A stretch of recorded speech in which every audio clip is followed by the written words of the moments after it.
Storytelling is a fun way to get young children involved while encouraging literacy skills. One way to pass along family stories is with a family quilt. Yes, so showing us what we can learn from quilts, Jan Doyle with Classroom Connections 365, and always glad to see you here. So teaching kids to read or at least storytell using quilts. Yes, what a neat idea. Actually, you look very, very cute. It goes with my tie. It does. Actually, I made this to go along with the fable, The Mouse and the Lion. Oh, Aesop's Fable. Yes, yes. Okay. And you know your fairy tales. I know a few of them. A lot of children growing up today do not know them. And storytelling is one of the oldest art forms. Combine that with quilting and you have a winner. So going into classrooms, you can bring in this very cute lion. It's not scary. And then here's a very cute mouse. And using these as props, you tell about the story of the lion and the mouse. And then I borrowed from my mother her old doily, and this is how the lion is captured. So okay. Anybody, so it's like a trap, a net. Yes, that's right. You could be a quilter. So storytelling and quilts are wonderful. You're building pre-literacy skills, you're building pre-writing skills, and you're increasing vocabulary. Plus, it's a time to snuggle and talk together. Yeah. There are a lot of ways to pass down family stories. This is a quilt that belonged to my sister. Okay. She loved teddy bears. So I could take this quilt and use it as a prop to tell about the family history with her, our family, and teddy bears. And you can do this with anything, purchased or homemade, or just made up at the spur of the moment. I was going to say, how hard is it to do this? Do you buy like a blank quilt and then look for things to sew onto it? And how good do you need to be with the old needle and thread? Oh, you're good. That's actually what I did with this. I bought something that this appeared on, and I just cut it off and put it on here. Huh. Now, another item that I really recommend is like a panel quilt. And this one is a pre-printed panel. So vertical, kind of. Vertical. Yep. And children learn their ABCs. Oh, and there's nice. also a skill in school where they have to go, A is for apple, acorn, etc.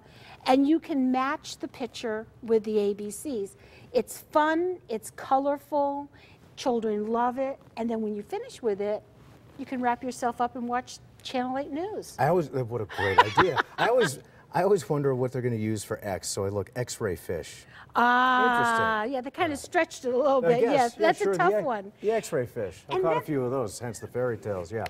All right. So, and then on this one over here, this quilt was taken from a French postcard where... Oh, the bonjour. Bonjour. Bonjour, Good day. monsieur. Bonjour. Mademoiselle. Je ne comprends pas.